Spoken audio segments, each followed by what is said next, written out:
Hi all, learn and think ചാനലിലേക്ക് എല്ലാ പ്രേക്ഷകർക്കും സ്വാഗതം. ആദ്യമായാണ് +1 മലയാളം ക്ലാസ് ഇടുന്നത്. അപ്പോൾ എല്ലാവരും ശ്രദ്ധിച്ച് വീഡിയോകളൊക്കെ കാണുക, എല്ലാ സപ്പോർട്ടും നൽകുക. ഇന്ന് നമ്മൾ പഠിക്കുന്നത് ബാലചന്ദ്രൻ ചുള്ളിക്കാടിൻ്റെ സന്ദർശനം എന്ന കവിതയുടെ ആശയമാണ്.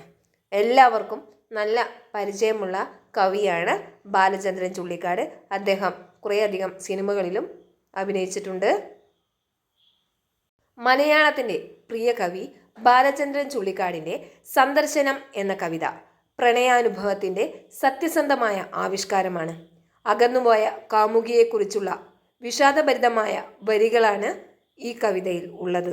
ഇനിയൊരിക്കലും കണ്ടുമുട്ടാൻ സാധ്യതയില്ലാത്ത കാമുകനും കാമുകിയും അവസാന കൂടിക്കാഴ്ചയ്ക്കായി സന്ദർശന മുറിയിൽ ഇരിക്കുന്നു.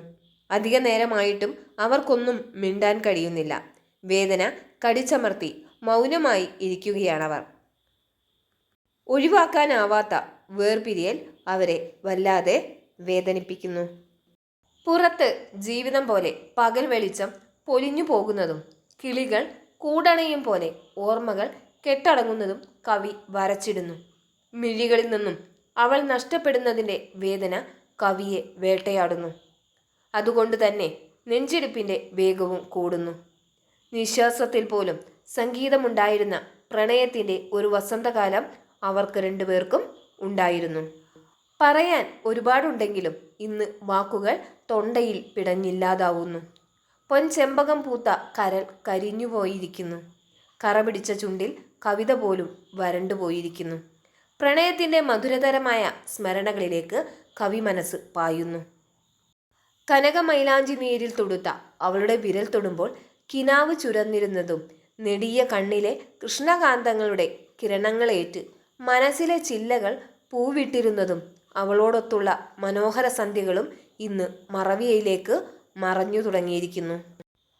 വർത്തമാനകാലത്ത് വിരഹവേദനയിൽ കവി ലക്ഷ്യമില്ലാത്തവനായി മാറുന്നു.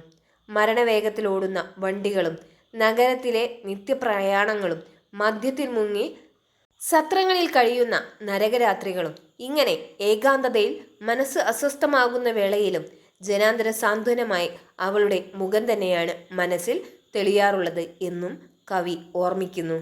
എല്ലാം അവസാനിക്കുന്നു, ഇനി ഒരിക്കലും കണ്ടുമുട്ടാൻ സാധ്യതയില്ല. അതുകൊണ്ട് തന്നെ നന്ദി ചൊല്ലി കരഞ്ഞ് പിരിയുന്നതിൽ അർത്ഥമില്ല.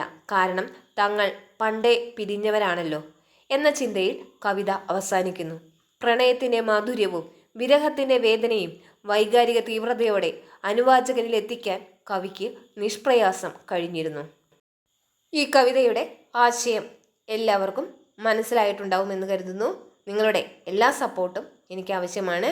അതുകൊണ്ട് തന്നെ നിങ്ങളുടെ എല്ലാ അഭിപ്രായങ്ങളും എന്നെ അറിയിക്കുക. കൂടുതൽ മലയാളം ക്ലാസ്സുകൾ നിങ്ങൾക്ക് ലഭിക്കുന്നതിനായി ഈ ചാനൽ സബ്സ്ക്രൈബ് ചെയ്യുക. കൂടാതെ ബെൽ ബട്ടൺ അമർത്തുക. Okay, thank you. Like and share.